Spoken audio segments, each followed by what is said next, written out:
एक बार की बात है, एक ऐसी भूमि पर जहाँ जादू नदियों की तरह स्वतंत्र रूप से बहता था और हर पेड़ में जादू की फुसफुसाहट थी, वहाँ एलोरिया नामक एक छिपा हुआ गांव था।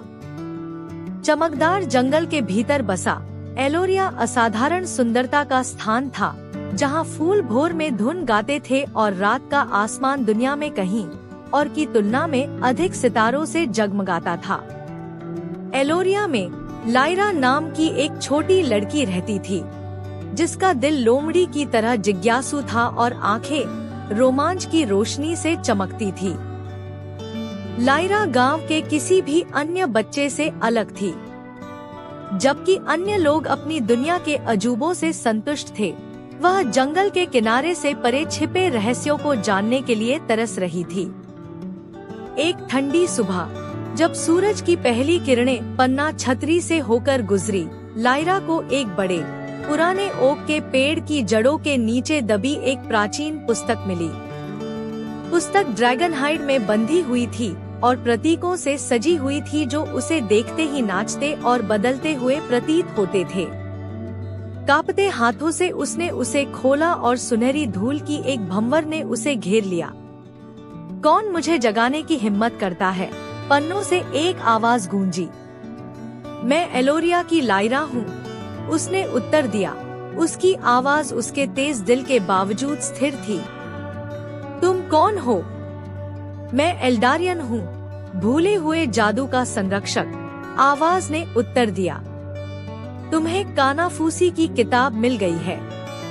इसमें प्राचीन जादूगरों के रहस्य हैं, जो समय के साथ खो गए हैं। लायरा की आंखें उत्साह से चमक उठी। मुझे सिखाओ एल्डारियन, मैं सीखना चाहती हूँ। एल्डारियन सहमत हो गया, लेकिन एक चेतावनी के साथ।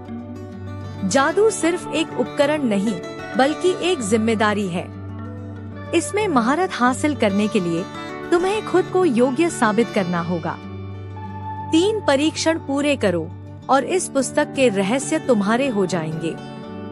पहला परीक्षण लायरा को क्रिस्टल कैवर्न ले गया, जहां उसे हार्टस्टोन का एक टुकड़ा वापस लाना था, जिसकी रक्षा छाया के भयंकर सर्प द्वारा की जाती थी। बुद्धि और साहस के साथ उसने सर्प को चकमा दिया, शॉर्ड को सुरक्षित किया और उसकी चमकदार रोशनी से गुफा को रोशन किया।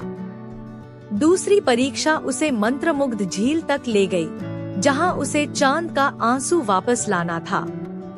झील शरारती जल आत्माओं का घर थी, जो यात्रियों को गुमराह करने में प्रसन्न होती थी।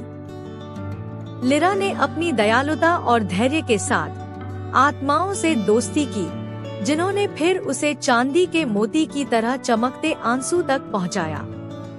अंतिम परीक्षा के लिए लिरा को फीनिक्स के पंख को खोजने के लिए ओब्सीडियन पर्वत में जाना पड़ा, जो आग और पुनर्जन्म का प्राणी है। यात्रा खतरनाक थी, लेकिन लिरा का दृढ़ संकल्प कभी नहीं डगमगाया। जब उसे फीनिक्स मिला, तो उसने लपटों और भ्रम के साथ उसके संकल्प का परीक्षण किया।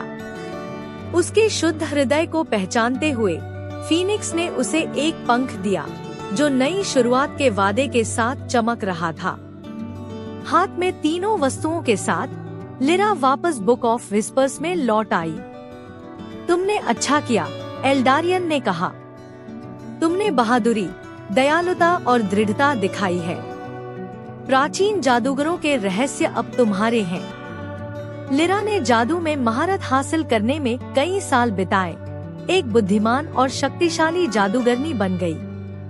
उसने अपनी नई क्षमताओं का उपयोग एलोरिया और उसके चमत्कारों की रक्षा करने के लिए किया, यह सुनिश्चित करते हुए कि गांव जादू और सद्भाव का स्थान बना रहे। और इस तरह जंगल के किनारे से परे सपने देखने की हिम्मत रखने वाली लड़की लिरा की कहानी एलोरिया में एक किंवदंती बन गई। भोर में फूलों ने उसका नाम गाया और उसके रोमांच सितारों में उकेरे गए, आने वाली पीढ़ियों को प्रेरित करते हुए।